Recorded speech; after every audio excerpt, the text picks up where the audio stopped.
अस्सलाम वालेकुम। उम्मीद है आप सब खैरियत से होंगे।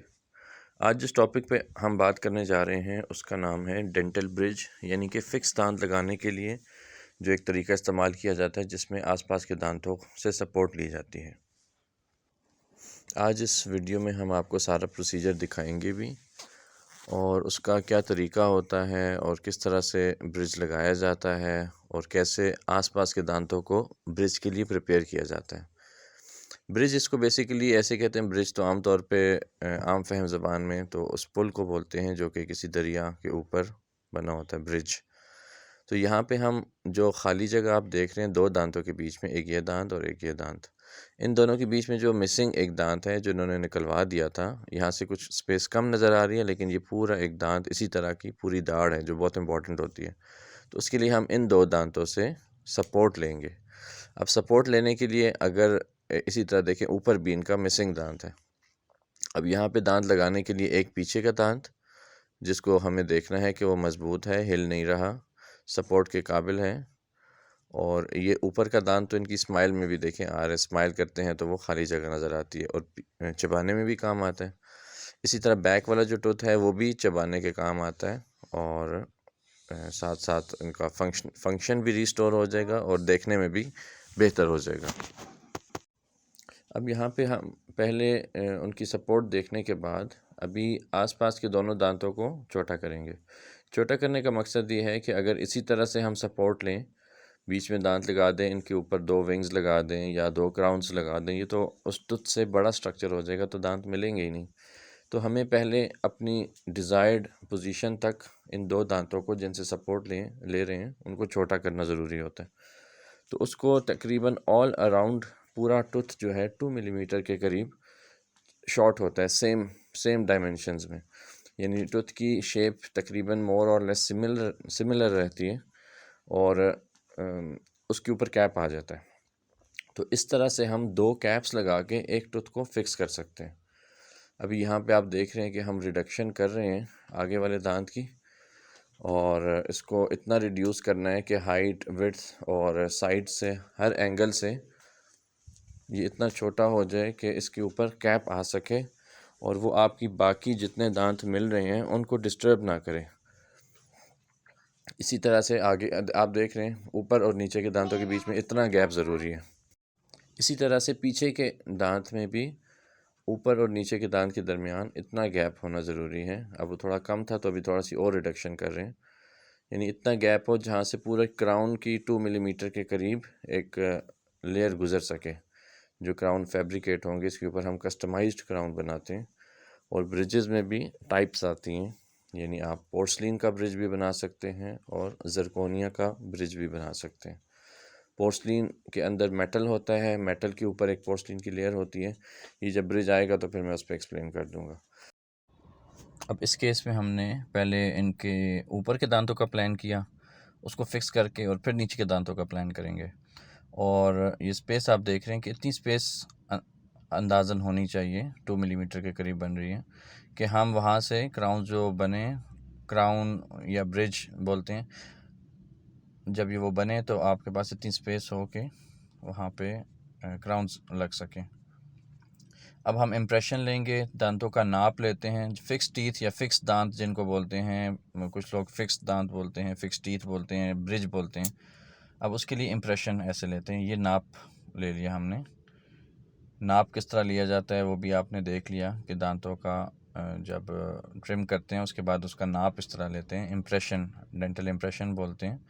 और ये आप टीथ के जो जो डायमेंशंस हमें चाहिए थी उसके मुताबिक ये इम्प्रेशन आपके सामने है।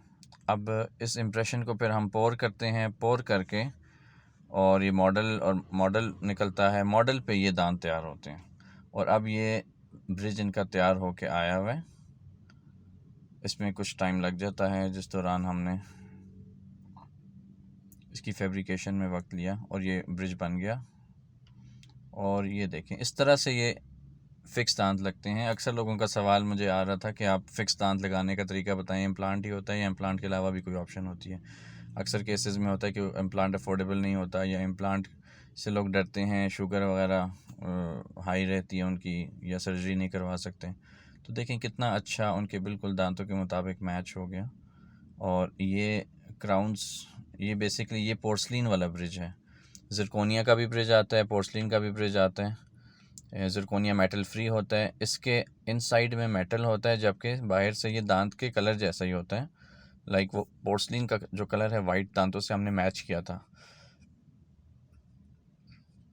ये इनसाइड का आप व्यू देख रहे हैं, जो ब्रिज है उसके अंदर की तरफ ये ब्लैक नज़र आ रहा है, ये मेटल होता है। तो मेटल वाला स्ट्रेंथ के लिए मेटल होता है और ख़ूबसूरती के लिए पोर्सलिन होता है। तो ये अब दांतों को फिक्स करने के लिए हम उसमें सीमेंट एक होता है जो कि इसकी फिक्सेशन के लिए होता है। ये ऑल अराउंड हमने उस पर फिल कर दिया मटेरियल को, और इसी मटेरियल से दांत फिक्स हो जाते हैं। और फिक्स करने से पहले ज़रूरी है कि हम उस एरिया को ड्राई करें। ये हमने गॉज़ रखा, ड्राई किया, और इनको फिक्स करने से पहले ये हमने गॉज़ रखा हुआ था, और ये प्रेशर के साथ इसको पुश कर देते हैं। मटेरियल जो एक्स्ट्रा होता है वो फ़्लो आउट हो जाता है। और फिर बाइट करा के ज़रा चेक करना ज़रूरी होता है कि बाइट की एडजस्टमेंट बड़ी ज़रूरी है, क्योंकि बेसिकली इन दांतों को लगाने का मकसद एस्थेटिक्स के साथ साथ, यानी ख़ूबसूरती के साथ साथ, इनकी ईटिंग बेहतर करना भी है। तो अब ये इनका खाना पीना भी इससे बेहतर होगा। तो उसके लिए ज़रूरी है कि बाइट में ये दांत सही जगह पे, जहाँ पे नॉर्मल इनकी बाइट मिलती है, वहाँ पे आएँ। क्योंकि अक्सर लोग जो फ़िक्स दांत लगवाते हैं या ब्रिज लगवाते हैं, बेशक वो ज़िरकोनिया ब्रिज हो या पोर्सलिन ब्रिज हो, PFM इसको बोलते हैं, porcelain fuse to metal, PFM bridge इसको बोलते हैं। तो बेशक ब्रिज जो भी हो, अगर वो खाने के काबिल नहीं है तो फिर तो ब्रिज लगाने का फ़ायदा नहीं। तो मोलर्स हैं, यानी इनका मोलर पीछे का जो मिसिंग टूथ था, अगर वो हम रिस्टोर कर रहे हैं, लाइक नीचे का मोलर था और ऊपर का भी इनका ये एक प्री मोलर, और ये जो साथ ही उसके मोलर से हमने सपोर्ट लिए, तो ये च्यूइंग के दांत होते हैं। प्री मोलर्स और मोलर्स दोनों ये चबाने के दांत होते हैं। अगर ये हम अच्छी तरह से फ़िक्स ना करें और चबाने के काबिल पेशेंट नहीं हो रहा, तो खाली दिखाने के लिए इनमें कोई इतना ख़ास वो नहीं होता। लेकिन फिर भी ये चूँकि फ्रंट में आ रहा था, स्माइल में भी उनके अच्छे लग रहे हैं, तो इसलिए ज़रूरी है कि आप एस्थेटिक्स यानी स्माइल के साथ साथ उनके फंक्शन को भी रिस्टोर करें। अच्छा, फ़िक्स ये तकरीबन 1 आध मिनट में ये मटेरियल हार्ड हो जाता है, और उसके बाद ये जो एक्स्ट्रा मटेरियल होता है उसको रिमूव कर देते हैं। और जहाँ तक आप कलर को देख रहे हैं, आप यकीनन देख रहे होंगे कि हमने कलर मैचिंग इनकी बहुत अच्छी की है, और उसमें हम शेड लेते हैं। उसका तरीका एक हम अलग वीडियो बनाएंगे कि हमने शेड सिलेक्शन कैसे करनी है, कलर कैसे मैच करना है दांतों का। और ये बाइट ली जा रही है अभी। बाइट में जब हम ये बाइट पेपर रखते हैं, या आर्टिकुलेटिंग पेपर इसको बोलते हैं, जब ये मिलाते हैं आपस में दांत, तो उससे अंदाज़ा हो जाता है कि किस जगह पे दांत हाई आ रहे हैं। तो जहाँ पे हाई हो वहाँ से हम रिडक्शन कर देते हैं, रिड्यूस कर देते हैं, थोड़ी सी ट्रिमिंग कर देते हैं, ताकि ओक्लूज़ल एडजस्टमेंट हो जाए और दांत ऐसे हों कि वो उनसे पेशेंट खाना भी अच्छी तरह से चबा सके, खा सके। और ये बर से इस तरह रिड्यूस करके फिर पेशेंट से आप पूछ भी सकते हैं और देख भी सकते हैं कि उनको कंफर्टेबल फ़ील हो रहा है या नहीं। तो ये थी हमारी आज की वीडियो, और इस तरह की वीडियोस आप अगर चाहते हैं कि आप देखते रहें, तो हमारे चैनल को हसान डेंटल क्लिनिक को सब्सक्राइब करें, लाइक करें, शेयर करें, और हमारे फेसबुक, इंस्टा पेज पे भी आप जाके वहाँ पे हमारी अपडेट्स देख सकते हैं। और इंशाल्लाह अपनी राय का इज़हार भी करें, कमेंट्स में देखें, जो भी आपको जिस तरह की इन्फॉर्मेशन चाहिए आपको मिलेगी। अपना ख्याल रखिए। अल्लाह हाफ़िज़। अस्सलाम वालेकुम।